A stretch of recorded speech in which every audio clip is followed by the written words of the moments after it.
घोटाळा प्रकरणी एक मोठी अपडेट हाती येते। ईओडब्ल्यू कडून अजित पवार आणि सुनेत्रा पवार यांना क्लीन चिट मिळाली आहे, तर फौजदारी गुन्हा यामध्ये दाखल करण्यात आलेला नाहीये।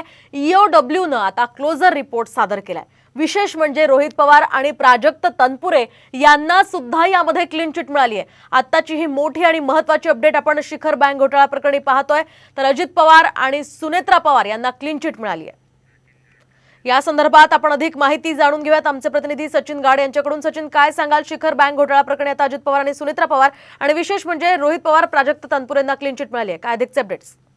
नक्कीच या संपूर्ण प्रकरणामध्ये ईओडब्ल्यू ने क्लोजर रिपोर्ट होता तो दाखल केला होता। जानेवारीमध्ये हा क्लोजर रिपोर्ट दाखल करण्यात आला होता आणि त्याचा तपशील आता उघड होते आणि या क्लोजर रिपोर्टमध्ये ईओडब्ल्यू ने स्पष्ट म्हटलेलं आहे की कोणत्याही प्रकारचा आर्थिक घोटाळा किंवा गैरव्यवहार या संपूर्ण प्रकरणात झालेला नाहीये। एवढंच नव्हे तर बँकेला देखील कोणतं नुकसान झालेलं नाहीये। आतापर्यंत 13,000 कोटी याची नुकसान भरपाई किंवा बँकेने ते रिकव्हर देखील केलेले आहे आणि असं म्हणत आता ईओडब्ल्यू ने अजित पवार असतील, सुनेत्रा पवार असतील, रोहित पवार असतील किंवा मग प्राजक्त तनपुरे असतील त्या सगळ्यांनाही क्लीन चिट दिलेली आहे। एवढंच नव्हे तर या प्रकरणामध्ये ईडीचा देखील तपास चालू आहे आणि आता हा जर क्लोजर रिपोर्ट जर कोर्टाने तो ऍक्सेप्ट केला तर त्याचा परिणाम हा ईडीच्या केसवर देखील होऊ शकतो। त्या केसमधून देखील अजित पवार आणि इतरांना दिलासा मिळू शकतो। अगदी नक्कीच, धन्यवाद सचिन दिलेल्या या सविस्तर माहितीसाठी।